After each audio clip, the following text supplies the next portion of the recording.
Hello दोस्तों, स्वागत है एक बार पुनः आप सभी का अपने इस YouTube चैनल टॉपर गैलेक्सी में। दोस्तों इस वीडियो पे हम लोग बात करेंगे क्लास 12 हिंदी के अंतर्गत आपकी बुक से 20 काफी ज्यादा इंपॉर्टेंट ऑब्जेक्टिव क्वेश्चन की, जो कि आपके बोर्ड एग्जाम में 10 नंबर के लिए आते हैं। यानी कि जो आपका बहुविकल्पीय प्रश्न है ये आपके बोर्ड एग्जाम में हिंदी के अंतर्गत आते हैं और आपके क्वेश्चन पेपर में देखिए शुरुआत के ही जो क्वेश्चन होते हैं वह आपके ऑब्जेक्टिव टाइप में होते हैं। तो यहां पर मैं आपको जो है 20 काफी ज्यादा इंपॉर्टेंट ऑब्जेक्टिव क्वेश्चन बताऊंगा जो कि आपके बोर्ड एग्जाम में कई बार जो है रिपीट हुए हैं। तो इसलिए आप लोग वीडियो को लास्ट तक देखिएगा, हर एक क्वेश्चन का आपको आंसर मिलेगा, बिल्कुल बेहतरीन तरीके से मैं आपको बताने वाला हूं। तो चलिए शुरू करते हैं। वीडियो यार पसंद है तो लाइक कर देना और चैनल पर ना तो सब्सक्राइब भी कर लेना, आगे भी आपको ऐसे इंपॉर्टेंट वीडियो यहां पर मिलने वाले हैं। चलिए देखते हैं। यहां पर फर्स्ट क्वेश्चन कह रहा है कि मैला आंचल, ठीक है, मैला आंचल उपन्यास किसका है, ठीक है। तो यानी कि इसके जो है मैला आंचल जो उपन्यास है इसके लेखक जो है कौन है। देखिए यहां पर आपके जो क्वेश्चन आते हैं बोर्ड एग्जाम में ऑब्जेक्टिव टाइप में हिंदी के अंतर्गत, उसमें आपका जैसे यहां पर हो गया कि मैला आंचल उपन्यास किसका है, तो यहां पर एक क्वेश्चन और आपका आ सकता है, जैसे कह दे कि मैला आंचल किस विधा की रचना है, ठीक है। तो वहां पर आपको उपन्यास जो है टिक करना पड़ेगा। तो मतलब यहां पर देखिए दो प्रकार से क्वेश्चन आपके बोर्ड एग्जाम में आ जाते हैं, तो इसलिए आपको बिल्कुल ध्यान रखना। और हां, खासकर यूपी बोर्ड में यार ऐसे क्वेश्चन आते ही आते हैं, ठीक है। तो चलिए देखते हैं। यहां पर मैला आंचल पहले तो आपको क्लियर हो गया कि क्या है, उपन्यास है। तो किसका है, तो यहां पर आपके चार ऑप्शन दिए गए। पहला आपका है नागार्जुन, सेकंड है आपका किशोरी लाल गोस्वामी, एंड आपका थर्ड यहां पर मुंशी प्रेमचंद, और चौथा है फणीश्वर नाथ रेणु, ठीक है। तो जो मैला आंचल उपन्यास है वह किसका है, तो यहां पर आपका फणीश्वर नाथ रेणु जो होंगे ये इसके जो है करेक्ट आंसर होगा, यानी कि ऑप्शन नंबर 4, ठीक है। तो किसका है, फणीश्वर नाथ रेणु का है कौन सा, मैला आंचल। तो ठीक है, यहां पर किस इसकी विधा क्या है, तो उपन्यास है। इसके बाद देखते हैं अगला क्वेश्चन। तो देखिएगा सेकंड क्वेश्चन कह रहा है कि श्रृंगार समंडन के रचनाकार हैं। देखिए यह काफी ज्यादा यार इंपॉर्टेंट क्वेश्चन है, कई बार रिपीट हुआ है यह ऑब्जेक्टिव, तो इसको देख लीजिएगा। श्रृंगार समंडन के रचनाकार कौन है, तो यहां पर आपके चार ऑप्शन दिए गए। पहला आपका यहां पर है नागार्जुन, दूसरा आपका गोस्वामी विट्ठलनाथ, इसके बाद है प्रताप नारायण मिश्र जी, एंड आपका यहां पर चौथा है मुंशी प्रेमचंद, ठीक है। तो यहां पर आपका जो श्रृंगार समंडन है इसके रचनाकार है गोस्वामी विट्ठलनाथ, यानी कि ऑप्शन नंबर 3 हमारा क्या होगा, इसमें करेक्ट हो जाएगा गोस्वामी विट्ठलनाथ। इसके बाद देखते हैं अगला क्वेश्चन। कह रहा है कि सरस्वती पत्रिका के संपादक हैं, ठीक है। तो सरस्वती पत्रिका आपने सुना होगा, ठीक है। तो सरस्वती पत्रिका के संपादक हैं वह कौन है यहां पर, तो देखिए प्रथम संपादक की यहां पर हम बात करें। अब देखिए यहां पर ये तो नहीं पूछा गया कि कौन है, तो यहां पर आपका देखिए चार ऑप्शन देगा। पहला आपका क्या है, डॉक्टर संपूर्णानंद, दूसरा है आपका महावीर प्रसाद द्विवेदी, तीसरा है आपका वासुदेव शरण अग्रवाल जी, एंड चौथा है आपका यहां पर रामचंद्र शुक्ल, यानी आचार्य रामचंद्र शुक्ल। तो देखिए जो सरस्वती पत्रिका के संपादक हैं वह आपके यहां पर होंगे महावीर प्रसाद द्विवेदी, ठीक है। तो यहां पर आपका सेकंड जो ऑप्शन होगा वह इसमें राइट हो जाएगा। लेकिन दोस्तों यहां पर एक बात ध्यान दीजिएगा, जो आपका क्वेश्चन है वह कभी कभी ऐसा भी पूछ लिया जाता है कि जो सरस्वती पत्रिका है इसका संपादन किस युग में हुआ, ठीक है। कैसे क्वेश्चन, तो सरस्वती पत्रिका का संपादन जो है किस युग में हुआ, तो यहां पर समय मतलब युग की बात कर लेता है, तो आपको वो भी पता होना चाहिए। तो देखिए मैं बता दूं, जो सरस्वती पत्रिका है उसका संपादन कब हुआ था, तो द्विवेदी युग में हुआ था, ठीक है, द्विवेदी युग में। तो ध्यान दीजिएगा ये भी क्वेश्चन आ जाता है। इसके बाद देखते हैं अगला क्वेश्चन नंबर 4 है आपका कि हिंदी प्रदीप के संपादक हैं। तो देखिए हिंदी प्रदीप के संपादक कौन है, पहला आपका बालकृष्ण भट्ट, दूसरा है आपके यहां पर ऑप्शन नंबर 2 राजा शिव प्रसाद, इसके बाद आपका प्रताप नारायण मिश्र जी थर्ड ऑप्शन, और चौथा है बाबू गुलाब राय। देखिए यहां पर जो आपका हिंदी प्रदीप है ये आपका यहां पर एक पत्रिका है, तो मतलब यहां पर बालकृष्ण भट्ट है, ठीक है। कौन है, बालकृष्ण भट्ट है हिंदी प्रदीप के संपादक, ठीक है। तो यहां पर फर्स्ट ऑप्शन हमारा राइट हो जाएगा बालकृष्ण भट्ट। इसके बाद देखते हैं अगला क्वेश्चन। तो देखिए पांचवा क्वेश्चन कह रहा है कि चिंतामणि के रचनाकार हैं, चिंतामणि के रचनाकार कौन है। अब देखिए कभी कभी क्वेश्चन आता है कि चिंतामणि जो है किस विधा की रचना है, तो देखिए ये चिंतामणि जो है ये आपका निबंध है, ठीक है। क्या है, निबंध, यानी कि जो चिंतामणि है इसकी विधा क्या हो जाएगी, निबंध हो जाएगी। तो ध्यान रखिएगा ये आपका निबंध विधा की रचना है। और इसके रचनाकार कौन है, तो यहां पर आपके चार ऑप्शन, पहला जयशंकर प्रसाद, दूसरा आचार्य रामचंद्र शुक्ल, और तीसरा महादेव वर्मा, और चौथा आपका प्रेमचंद, ठीक है। तो यहां पर आपके ये ऑप्शन दिए गए। तो यहां पर आपका जो आचार्य रामचंद्र शुक्ल जो है चिंतामणि के रचनाकार। दोस्तों कमेंट में आप लोग जरूर बताइएगा आपका स्कोर कितना था, मतलब कि आप 20 में से कितने करेक्ट आंसर दे पाते, क्योंकि देखिए बोर्ड एग्जाम के लिए एकदम इंपॉर्टेंट क्वेश्चन है। तो इसलिए आप लोग अपने मतलब अंदर की जो है अपने आप को जो परीक्षित भी करते जाइएगा, ताकि आपको ये मतलब एहसास हो कि नहीं हमारी तैयारी कैसी चल रही है। ये सारी चीजें देखिए होना चाहिए। तो यहां पर आपका देखिए आचार्य रामचंद्र शुक्ल जी जो है इसके जो है चिंतामणि के रचनाकार हो जाएंगे। इसके बाद देखते हैं अगला क्वेश्चन। तो क्वेश्चन नंबर 6 कह रहा है कि हिंदी एकांकी के जनक माने जाते हैं। देखिए अगर यहां पर किसी एक विशेष विधा की बात करी जाए, जैसे यहां पर बात करी गई एकांकी जनक, ऐसा ही आपका नाटककार के रूप में कौन जाने जाते हैं, निबंधकार के रूप में कौन जाने जाते हैं, ये सारी चीजें, उपन्यासकार के रूप में कौन जाने जाते हैं, ये क्वेश्चन भी कभी कभी आ जाते हैं। तो देखिए आपको बता दूं, यहां पर जो हिंदी एकांकी के जनक माने जाते हैं वह आपके हैं डॉक्टर रामकुमार वर्मा जी। ठीक है, तो डॉक्टर रामकुमार वर्मा को हिंदी एकांकी का जनक माना जाता है, या एकांकीकार, प्रमुख एकांकीकार है। ठीक है, तो यहां पर फर्स्ट ऑप्शन आपका क्या होगा, बिल्कुल करेक्ट आंसर हो जाएगा। इसके अलावा ये सब नहीं होंगे। और हां, एक बात और सुन लीजिए, जैसे अगर नाटककार की बात करें तो कौन होगी, यानी कि एक प्रमुख जो है या प्रसिद्ध नाटककार कौन है, तो जयशंकर प्रसाद जी का नाम आएगा। ठीक है, ध्यान दीजिएगा, जयशंकर प्रसाद जी क्या है, नाटककार है।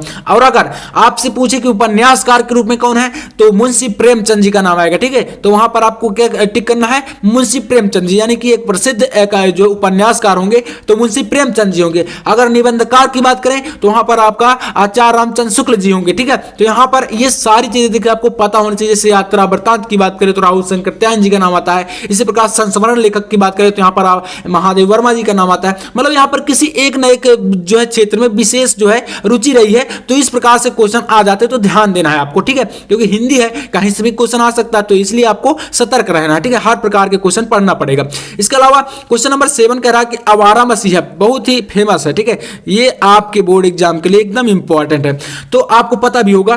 तो देखिए आवारा मसीहा के लेखक कौन है, तो यहां पर आपका पहला विष्णु प्रभाकर, दूसरा प्रभाकर मिश्र, तीसरा आपका अमृत राय, और इसके बाद आपका यहां पर है लक्ष्मी नारायण मिश्र। ठीक है, तो देखिए यहां पर आपका जो आवारा मसीहा, इसके लेखक कौन है, विष्णु प्रभाकर जी हैं। इसके अलावा कभी कभी एक रचना और है जो आपकी पूछ ली जाती है, कलम का सिपाही। ठीक है, कलम का सिपाही, तो ये आपकी जीवनी विधा है, तो इसमें आपका होगा अमृत राय जी। ठीक है, तो अमृत राय जी के है कलम का सिपाही। इसके अलावा आवारा मसीहा की बात करें तो विष्णु प्रभाकर जी आपके हो जाएंगे। तो यहां पर आपका विष्णु प्रभाकर यानी ऑप्शन नंबर फर्स्ट आपका राइट हो जाएगा। ठीक है, अब 7 क्वेश्चन यहां से आपके कंप्लीट होते हैं। देखते हैं यहां पर क्वेश्चन नंबर 8 को। तो देखिए जो 8वां क्वेश्चन है, कह रहा है कि निंदा रस निबंध के लेखक कौन है। यह भी काफी यार इंपॉर्टेंट है। देखिए सारे क्वेश्चन मैंने काफी अच्छे लिए हैं। ठीक है, तो यहां पर निंदा रस निबंध के लेखक कौन है, पहला आपका ऑप्शन नंबर 1 है हजारी प्रसाद द्विवेदी जी। ठीक है, दूसरा है प्रेमचंद, तीसरा हरिशंकर प्रसाद, चौथा आपका जनेंद्र कुमार। तो यहां पर जो निंदा रस निबंध है, इसके लेखक आपके कौन है, हरिशंकर प्रसाद जी हैं। यानी आपका ऑप्शन नंबर जो 3rd होगा वह इसमें क्या होगा, राइट आंसर हो जाएगा। यानी निंदा रस निबंध के लेखक आपके हरिशंकर प्रसाद जी हैं। अब देखते हैं अगला क्वेश्चन। क्वेश्चन नंबर 9 कह रहा है कि नागरिक प्रचारणी सभा की स्थापना हुई थी। ठीक है, तो यहां पर जो नागरिक प्रचारणी सभा है उसकी जो स्थापना है वह कब हुई, किस युग में हुई, यहां पर बताना है आपको युग। ठीक है, 4 ऑप्शन है, पहला भारतीय युग, दूसरा आपका द्विवेदी युग, तीसरा आपका छायावाद युग, चौथा आपका प्रगतिवाद युग। ठीक है, तो यहां पर जो नागरिक प्रचारणी सभा है इसकी स्थापना किस युग में हुई थी, तो ये आपका हो जाएगा द्विवेदी युग में। ठीक है, यहां पर द्विवेदी युग में, तो ये आपका हो जाएगा राइट आंसर इस प्रकार से। ठीक है, और इसकी स्थापना किसने करी, तो यहां पर श्याम सुंदर दास। इसका देखते हैं अगला क्वेश्चन। 10वां क्वेश्चन कह रहा है कि संपूर्णानंद द्वारा प्रकाशित पत्रिका है।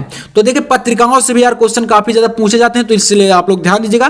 तो यहां पर संपूर्णानंद द्वारा प्रकाशित जो पत्रिका होगा कौन सी होगी, तो यहां पर आपका हो जाएगा मर्यादा। ठीक है, तो मर्यादा पत्रिका किसके द्वारा संपादित है, तो संपूर्णानंद द्वारा। ठीक है, तो ये आपका मर्यादा, तो इस प्रकार से आपका यह बिल्कुल राइट आंसर हो जाएगा ऑप्शन नंबर 4। ठीक है, तो आपका संपूर्णानंद द्वारा प्रकाशित पत्रिका मर्यादा है। ठीक है, तो मर्यादा पत्रिका के संपादक कौन है, ऐसा भी क्वेश्चन आ जाता है, तो आपके हो जाएंगे संपूर्णानंद। इसके बाद देखते हैं यहां पर 11 नंबर क्वेश्चन कह रहा है कि बाण भट्ट की आत्मकथा किस विधा की रचना है। तो यहां पर 4 ऑप्शन दिए गए, पहला उपन्यास, दूसरा कहानी, तीसरा आपका आत्मकथा और चौथा है जीवनी। तो यार दोस्तों आप में से काफी ज्यादा जो है बच्चे यहीं पर मिस्टेक करते हैं। ये क्वेश्चन यार काफी यूनिक है। इसमें होता यह है, देखिए आप लोग पढ़ेंगे कि बाण भट्ट की आत्मकथा, तो आप लोग क्या सोच लेते हैं, देखिए आप में से कई सारे होंगे, ठीक है, आपको पता है, काफी अच्छी बात है, अगर नहीं पता तो भी जान लीजिएगा। यहां पर जैसे आत्मकथा जुड़ा तो काफी सारे बच्चे सोचते हैं कि ये आत्मकथा ही होगा, तो वो क्या करते हैं आत्मकथा में टिक कर देते हैं, मतलब कि यहां पर आपको पढ़ने में ही समझ में आ रहा है। लेकिन दोस्तों यह आत्मकथा नहीं है, ठीक है, ये बाण भट्ट की जो आत्मकथा है हजारी प्रसाद जो है, हजारी प्रसाद जो द्विवेदी हैं उनके द्वारा जो लिखित है आपका उपन्यास है। तो यहां पर आपका उपन्यास विधा हो जाएगी इसकी, ठीक है, तो ये आपका बिल्कुल राइट आंसर हो जाएगा उपन्यास। फर्स्ट ऑप्शन इसमें करेक्ट होगा। इसके अलावा यहाँ पर 12 नंबर क्वेश्चन है कि सरदार पूर्ण सिंह किस युग के लेखक हैं, ठीक है, ध्यान दीजिएगा। तो सरदार पूर्ण सिंह किस युग के लेखक हैं, तो यहाँ पर आपका 4 ऑप्शन दिए गए हैं, जिसमें आपका जो करेक्ट आंसर होगा वह आपका हो जाएगा द्विवेदी युग। तो यानी कि जो सरदार पूर्ण सिंह जी हैं यानी कि आपके ये पंजाबी लेखक हैं, तो यहाँ पर आपका द्विवेदी युग जो है बिल्कुल करेक्ट आंसर हो जाएगा। तो यहाँ पर ऑप्शन नंबर सेकंड हमारा इसमें राइट होगा। आप देखते हैं अगला क्वेश्चन, यहां पर 13 नंबर क्वेश्चन कह रहा है कि बोलगा से गंगा, ठीक है, बोलगा से गंगा जो कहानी संग्रह है वह किसका है। तो यहां पर आपके कुछ कहानीकार बताए गए हैं। पहला आपका जैनेन्द्र कुमार, दूसरा है यशपाल, तीसरा आपका है राहुल संकीर्तन जी, और चौथा आपका प्रेमचंद जी। तो यानी कि यहां पर जो आपका बोलगा से गंगा कहानी संग्रह वह किसका है, तो राहुल संकीर्तन का है। यानी कि ऑप्शन नंबर 3 हमारा इसमें क्या होगा, बिल्कुल करेक्ट आंसर हो जाएगा। बोलगा से गंगा जो कहानी संग्रह है यह आपका है राहुल संकीर्तन जी का। आप देखते हैं यहां पर 14 नंबर क्वेश्चन, यह भी यार काफी महत्वपूर्ण क्वेश्चन है। यानी कि जितने भी क्वेश्चन है सभी एकदम मतलब कि एक प्रकार समझ लीजिए कि मोस्ट इंपॉर्टेंट क्वेश्चन है। तो कविवचन सुधा के संपादक थे, यानी कि कविवचन सुधा जो है इसके जो संपादक है, ये पत्रिका है, तो या संपादक थे या मतलब हैं, ये आप समझ सकते हैं। तो यहाँ पर कौन थे, तो 4 ऑप्शन देखे। पहला बालकृष्ण भट्ट, दूसरा भारतेंदु हरिश्चंद्र, और तीसरा आपका प्रताप नारायण मिश्र, चौथा मुंशी प्रेमचंद। तो देखिए जो कविवचन सुधा है या इसके जो संपादक है वो कौन है, तो भारतेंदु हरिश्चंद्र जी हैं। यानी कि आपका जो ऑप्शन नंबर सेकंड होगा वह इसमें क्या होगा, बिल्कुल राइट आंसर आपका हो जाएगा भारतेंदु हरिश्चंद्र। तो यहां से आपके 14 क्वेश्चन कंप्लीट हुए। आप देखते हैं यहां से 15 नंबर क्वेश्चन। तो प्रश्न संख्या 15 कह रहा है कि विशस्य विस्मोधम, ठीक है, तो विशस्य विस्मोधम यहां पर जो है इस गद्य की विधा क्या होगी, ठीक है। तो यहां पर आपको यह बताना, यहां पर 4 ऑप्शन है। पहला आपका कहानी, दूसरा नाटक, तीसरा उपन्यास, चौथा निबंध। तो देखिए जो विशस्य विस्मोधम है इसकी जो विधा है वह क्या आपकी नाटक है। यानी आपका जो यह कुल मिलाकर यह आपका एक नाटक है। तो यानी जो आपका सेकंड ऑप्शन होगा वह इसमें राइट आंसर आपका हो जाएगा। इसके बाद देखते हैं अगला क्वेश्चन, क्वेश्चन नंबर यहां पर 16 है, कह रहा है कि कल्पलता के लेखक कौन है। तो देखिएगा जो कल्पलता है वह किसका है, तो यहाँ पर कल्पलता जो है हजारी प्रसाद द्विवेदी जी द्वारा रचित एक मतलब कि यहाँ पर उन्हीं के द्वारा यह लिखा गया है। तो मतलब आप समझ सकते हैं कि जो इसके लेखक हो जाएंगे वह आपके हजारी प्रसाद द्विवेदी जी होंगे। यानी आपका फर्स्ट ऑप्शन हमारा इसमें जो है राइट होगा, हजारी प्रसाद द्विवेदी जी, ठीक है। बाकी के आपके नहीं होंगे। इस प्रकार से ध्यान दीजिएगा। अगला क्वेश्चन है यहाँ पर कह रहा है कि निराला की साहित्य साधना के लेखक हैं। तो यहाँ पर पहला है सूर्यकांत त्रिपाठी, इन्हें क्या बोलते हैं, निराला के नाम से जानते हैं। तो यहाँ पर आप समझ लीजिएगा जो पहला ऑप्शन है वह क्या है, सूर्यकांत त्रिपाठी निराला। इसके बाद दूसरा है महादेवी वर्मा, तीसरा है प्रभाकर, चौथा है आपका डॉक्टर रामविलास शर्मा, ठीक है। तो देखिएगा दोस्तों जो निराला की साहित्य साधना है वह आपकी है डॉक्टर रामविलास शर्मा की, ठीक है। तो यानी आपका ऑप्शन नंबर 4 जो है इसमें राइट होगा। आप देखिए कई सारे बच्चे क्या सोचते हैं कि यहां पर बताया गया कि निराला की साहित्य साधना, तो सोचेंगे कि यार सूर्यकांत त्रिपाठी निराला की होगी, ठीक है। तो वह यहीं पर टिक कर देते क्योंकि इनके नाम में निराला आता है, तो वो सोच लेते हैं कि निराला की साहित्य साधना जो है निराला शब्द आया मतलब सूर्यकांत त्रिपाठी निराला की है।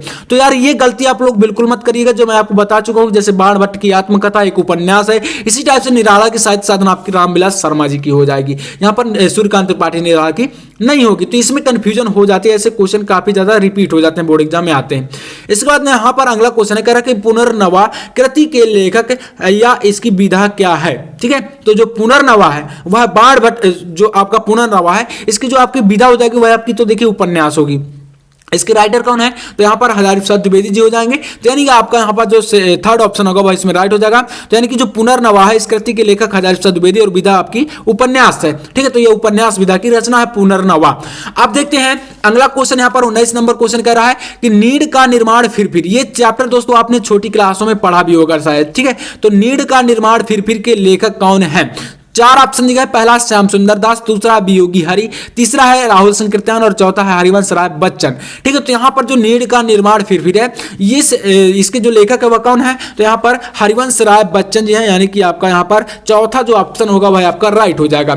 इसके बाद देखते हैं अगला क्वेश्चन कह रहा है कि चंद्रगुप्त नाटक के लेखक हैं। तो देखिए जो चंद्रगुप्त नाटक है इसके राइटर कौन है, तो ये आपके जयशंकर प्रसाद जी हैं। चंद्रगुप्त हो गया, स्कंदगुप्त हो गया, अजातशत्रु, ध्रुव स्वामिनी, ये सारे जो नाटक हैं इसके लेखक कौन है, तो इनके लेखक आपके जयशंकर प्रसाद जी हैं, यानी कि आपका यहाँ पर ऑप्शन नंबर जो फर्स्ट होगा वह राइट आंसर हो जाएगा। तो इस टाइप से दोस्तों यह 20 ऑब्जेक्टिव क्वेश्चन है। अगर आपको वीडियो पसंद आया हो तो लाइक कर देना और चैनल पर ना तो यार सब्सक्राइब भी कर लेना। बोर्ड एग्जाम की तैयारी आपको बिल्कुल बेहतरीन तरीके से मैं कराने वाला हूं। इसी प्रकार से ऑब्जेक्टिव क्वेश्चन आपके प्रत्येक सब्जेक्ट में लाऊंगा और जो भी मतलब इंपॉर्टेंट क्वेश्चन है सारे के सारे आपको यहां पर मिलने वाले हैं। तो बस यहां पर सब्सक्राइब जरूर कर लीजिएगा। और बाकी अगर आपको इसका पीडीएफ चाहिए तो आप हमारे टेलीग्राम चैनल से प्राप्त कर सकते हैं। टेलीग्राम चैनल का लिंक आपको इस वीडियो के डिस्क्रिप्शन में मिलेगा। और अगर आप वहां से नहीं ज्वाइन हो पा रहे हैं तो आप टेलीग्राम पर जाइए और वहां पर सर्च करिए टॉपर गैलेक्सी, तो हमारा चैनल वहां पर आपको मिल जाएगा। तो चलिए बस यही